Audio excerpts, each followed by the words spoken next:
did. Yeah. Have you? Yeah, something that you posted, and then I saw it, and you guys are really funny on Facebook, all your memes and stuff. So good. We like to entertain. We love our memes. I know, I love our memes too. We're memers. We have one meme from September that has reached like 867 shares. Oh, wow. And I think there's like 200,000 people saw it or something. Yeah, it's crazy. And 186,000 people have actually seen that meme. So yeah, that is insane. I mean, they're not following us, but that's okay. The name is out there. Yeah. We're just trying to get the name out and whatever else. So, but yeah, thanks for contacting us. And we did do one story from Gimli, and we have a couple others. I myself just recently purchased a cottage out in Winnipeg Beach, so I'm in Gimli all the time. So, nice. I can't claim to live there. I don't know the area very well, but I just love the area. It's beautiful. It's so relaxed. It's just like, it's a different vibe when you're out there, right? Because everything is just... Everybody's friendly and everybody likes everybody. Life is slower. Well, unless you have to live out there, and then maybe some people you don't like, right? But I mean, that's. I live here for a reason. It's beautiful. It is, yeah. And you've lived there all your life in Gimli? I have, yep. Yeah, cool, very cool. Okay, we'll let you go ahead and just do your story, and for sure, have the floor. Yeah, for sure. I hope that it's interesting enough. But yes. So the area is about the Aspire Theater, which is a really spooky building in town. But I've been a member of the theater for a while, and we put on a few productions. So there's always been a lot of stuff that happens when there are weird noises and just kind of regular, calm, ghosty things. There was one day I was rehearsing there with my improv comedy group we had at the time, and there was the sound of somebody coming up the stairs that was so loud and so shocking because we knew we were the only people in the building that like a couple of us actually like recoiled and started running to the door. Oh God. So that's just setting the stage of the kind of space that we're working in. So that the weird story, one of the weirder things that happened there, we used to do this annual variety show called The Follies, and it was made up of a whole bunch of short skits and sketches and music, and one of the skits was called The Maid and the Butler, and it was from the Carol Burnett show. Oh yeah. And so the gag in that one is there's these two sort of rich people, and they're married, and they're having an argument, but they are using the maid and the butler to argue with each other. So they would, say whatever, slap that person, and they would go do it. And then so it finally escalates to a point where the couple's fighting, and she's like, "That's it, I'm gonna kill myself." And then so the gag is the maid takes a prop gun, of course, and points it to herself, and they fall over and pretend to be dead. They're not really dead in the sketch. It's not that dark. So one day at rehearsal, when they did that part, she did the gun gag and fell over, and when she came back up, she had what looked like blood all over her shirt. Oh my and God. So we had no idea where it came from. It didn't come from her. God. We inspected the table. We looked at everything, like this possible source for this red stuff that was just all over her all of a sudden. And there was nothing. And so that was, a cast of 10 of us in the room all just kind of looking around going, I don't know. That's freaky weird. That is freaky weird. And we swear a lot, too, even though we're not drinking tonight. That is freaky ass weird. Like, seriously. Yeah. Like, holy crap. Yeah. Like, how do you even at that point try to even calculate in your mind? Like, you guys are trying to check out where it's coming from, but, like, that's very, very, very odd. Yeah, and we just never found an explanation for that, and it was unique because there were so many of us in the room, like, watching this happen on stage in front of our eyes. For sure, and looking around and not finding anything. Creepy. How old is this building? It is a designated heritage site in town, so it's got to be at least 100 years old, I believe, to get that designation. So it's been around the block now. Mm-hmm. And what is, I think, what is the name of the theater? Because I think the video feed kind of kicked out at that time. So technically the building is actually like an old church, and they do still have services there sometimes in the summertime, but it's mostly used for the Aspire players. So it's known in town as the Aspire Theater. Okay. Aspire Theater? Yeah. Oh, okay, cool. if it's in a really, really old building, do you know what it was before? Had you guys ever heard what it was in previous years or before the theater?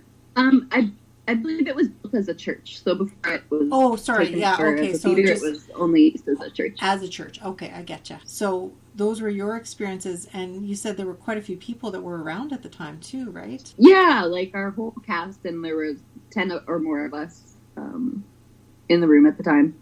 Wow, strange. Another church. How many churches are in Gimli? There's a lot of churches in Gimli. I know. Yeah, there are quite a few. Mm-hmm. Because the last lady that Judith that we'd interviewed a couple weeks back, she lives in the house right beside a church that that was actually built for the pastor in town. And the oddest thing is we couldn't find it in the list of churches. So the existing amount of churches is, I think, 7 is what I counted. So now your theater that was formerly a church, that would have been 8. Like, that's crazy. That's a lot of freaking churches. Yeah. That's a lot for a small area. We just really love Jesus. That's right. Jesus is my homeboy. Was there any other stories that you've heard of? Or I mean, that's the most notable story. Right. There's always been lots of spooky stuff with just the noises in the building, the sound of somebody going up and down the stairs. Lots of weird little things like that, but nothing that you would flag and necessarily tell people about. Okay, cool. But yeah. Still, though. Still, that blood thing is just, I don't know if I'm going to sleep tonight. Yeah, it was like definitely the weirdest thing I've ever seen. Well, I imagine if it's a go church, they wouldn't like condone shooting oneself in the head, right? No. No. Too bad it wasn't sacrificial wine or something. That would have been awesome. Yeah. And I wonder, like, as far as like your cast like, you still do your theater there as well? Like, you're active with it too? We've slowed down as of late, but we still meet as a board, and we host a summer season every year. So there are plays there every year in the summer. Very nice. For visitors. Nice. Do you guys do anything during Icelandic days at all? No, that's a really busy time for the community, so we don't do anything that weekend. Any other questions, Sher? Well, I don't know. No, it was a church. Like, is there anything there that, like, marks it as that area, or is it just known to have been one? Like, is it by grave sites anywhere, or do you know what I mean? Yeah. No, there's no graves or anything. It was just built as a church, a Unitarian church, I believe, is technically what it is. Curious. Yeah, I guess the other notable thing about the building is for the longest time it had a family of ravens that lived on top of the building. Like, it's really cool. It's got like a very steep ceiling. That is pretty cool, I tell you. Blood and ravens. What more could you ask for? What more could you ask for? Now, I'm just curious if, like, it looks like one, because if we could find any info, like, on Right. Like, we looked up that old info from that one, what was that book called, remember? Oh, yeah. Where it gave all the... There's a book that shows a bunch of places. Yeah, we found a book, courtesy of Judith. She said that the history of her church beside her house was in, was it called Gimli Saga, I think? Does that sound familiar? Yes, I think that's what it was called, okay. Yeah. It's a huge book, and Sherry was able to find it online, so maybe we'll look it up to see what the church, that was all about, maybe. Yeah. Yeah, Very and because it's a heritage site, I believe the people who make that designation also have information on the buildings they've deemed a heritage site. Right. So you could probably look it up that way. Okay. Oh, cool. Very cool. Excellent. We have inquisitive minds. We really like to figure things out. We like to search and destroy? No. No. Not any cheap promotion by any means, but we had an episode just come out this week that we're really proud of because we found the ghost that was haunting the person's house. So that was actually on our Get the Fuck Out of Our House episode here in St. Boniface. So yeah, it's pretty cool. Yeah, that was cool. Yeah, so if you ever get a chance to listen, or if you listen to podcasts, please do and check it out, because we did a history deep dive. Like, see, now with Gimli, it's a little different just because of the way the records are kept. But like with the city of Winnipeg, there's a certain way that we can actually do the research and actually figure out who's lived in certain houses. You know, especially the really, really old ones, right? So with the churches, you know, we'd have to rely on your information or like the Gimli Saga, like that kind of like. And that's why we kind of want to preserve all these stories and let people know, like, well, this was the history, and now there's hauntings, and this is why it's haunted. And like maybe the dude walking around was there for a reason, like, you know. Mm-hmm. For sure. Yeah. Yeah, for sure. Yeah, very cool. So Ghost detective. Very cool. Yeah. We don't really agree with the whole ghost hunting thing. Like, we're just kind of, that's just cringeworthy, you know, because these were people too, you know, like, you know, how you see, what is it, ghost hunters on TV, and then they go, show yourselves. It's just like, whoa. Dial back the drama there, buddy. Like, it's just people living here, they don't know where else to go. They like the place, they come back, and that's what it's about, you know. I think I've babbled enough. Yeah. Sure. So, but I appreciate you finally having patience with us and vice versa, getting back to us, and we really appreciate you contacting us, Alexandria. Yeah, thanks very much. Yeah, thank you so much. So, Yeah, for sure. Thanks for chatting with me. Okay, take care. And keep in touch. Alrighty. Yeah. Okay, sounds For good. sure. Thanks. Okay, Thank bye. you. Bye-bye. Bye. What the fuck's with the blood? I don't know. That makes no sense. Oh my god. But like I said, if it was a church, I don't think they condone like No, they probably didn't like appreciate shooting. that humor, you know?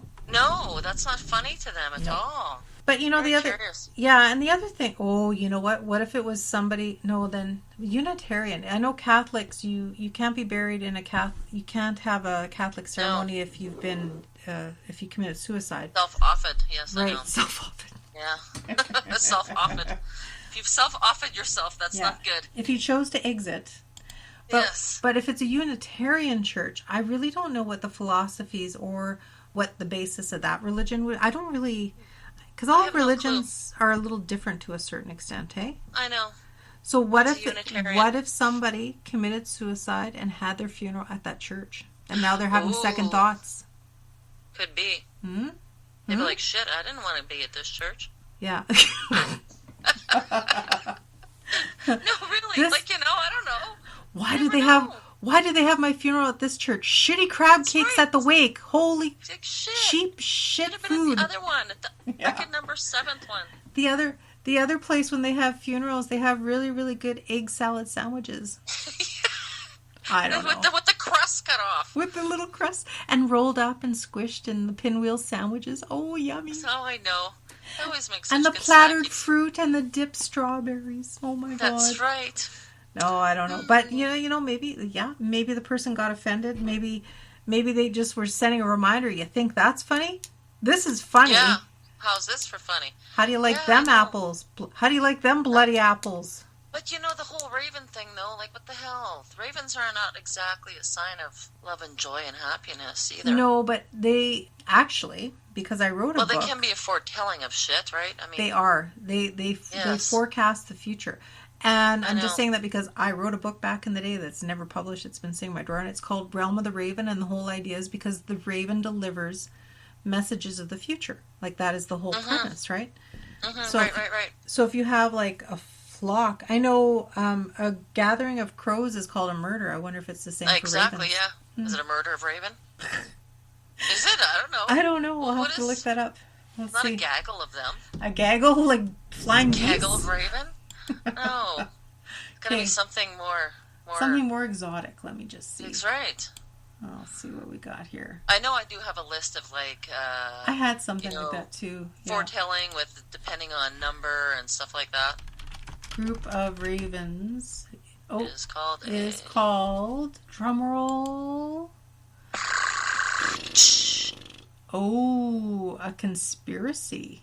Oh, I thought I knew. Yes, that's right. Ooh, that makes it even better. Yeah. Or an unkindness, but that just sounds awkward. No, conspiracy sounds much better. Conspiracy. A conspiracy of raven and a murder of crow. Yeah, and it says a group of ravens is called an unkindness or conspiracy, which seems fitting since ravens are traditionally considered creepy. In fact, seeing many of them in one place can induce Hitchcockian. The birds like flashbacks, and even the least ornithophobic or ornithophobic. I guess that's fear birds, right? Yeah, that's what it says here. Fear birds. I should have kept reading.